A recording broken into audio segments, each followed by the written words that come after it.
It is said there is a car where well-being was beaten up to a tall tree of tranquility or Garden of Eden.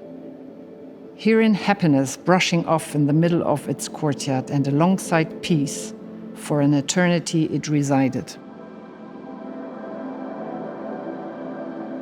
My name is Julia Gonnella, and I am the director of the Museum of Islamic Art in Doha. I have worked many years in Syria. This is why this room is very special to me.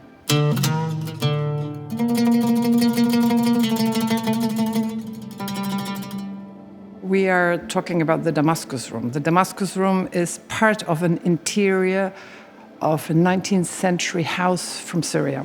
In fact, it's our new highlight here in the museum.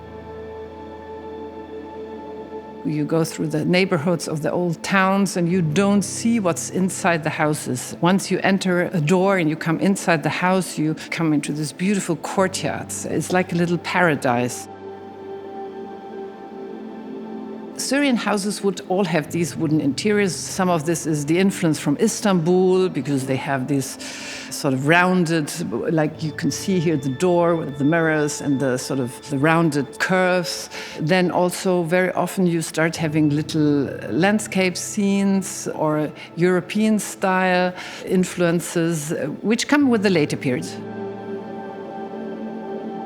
Damascus was at the crossroads between the north, obviously Aleppo, and then Turkey and Europe. Also, you go down to the Arabian Peninsula. It was obviously the melting pot for pilgrims to come. They were often trying to do trade. Even today, you can see the big caravanserais that bear testimony to this really bustling merchant city.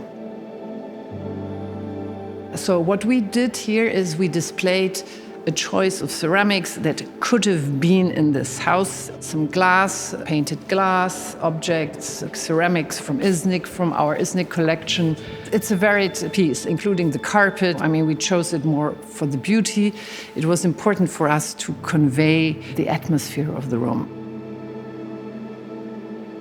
The Damascus Room is a wooden interior decoration. So you would have specific panels and you put them in a frame. It's like a wardrobe. You have little niches in there. And the wood, you would use probably pine wood that is available, not terribly expensive wood. And then you would paint it. And the technique is called ajami. It's a little bit like Persian painting. There is a lot of discussion where this technology came from. But we know most of these wooden interiors now we know about, they are from the Ottoman realm. When art historians look at them, you can see motifs coming from Iran, even from India. At the time, the world was very cosmopolitan, thanks to the trade, because people would move back and forth. They would go on a caravan, come back full with new ideas and introduce them.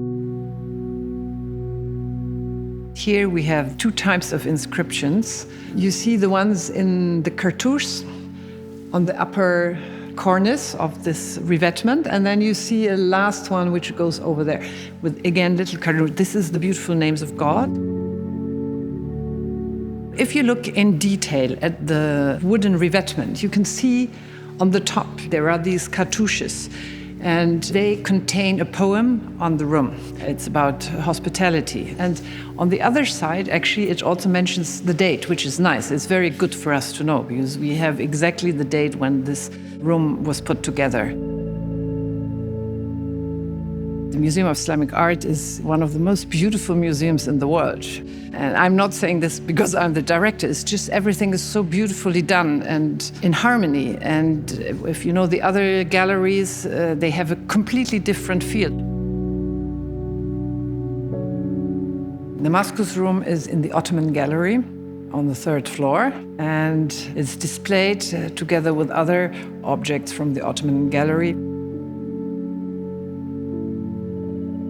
We have our Iznik collection here, the arts of the Ottoman Empire. This gallery introduces the capital and the arts in the capital, because they had these stunning arts working for the sultans. This is why the Damascus Room is here. We also speak about the provinces, and Syria was certainly one of the most important provinces for the Ottomans, especially Damascus, the big cities that had super mega importance as trade centers.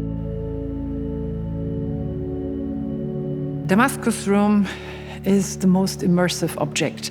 I think it works very well for visitors. It's much easier to relate to this object. It's not like your home, obviously. These homes changed again, but still you get a much bigger sense of context. For me, it's important because it really demonstrates one of the key attributes, what I think is one of the major things about the Middle East, and this is hospitality. I mean, really, when you come to any Middle Eastern country, you're invited at home, you bring people together.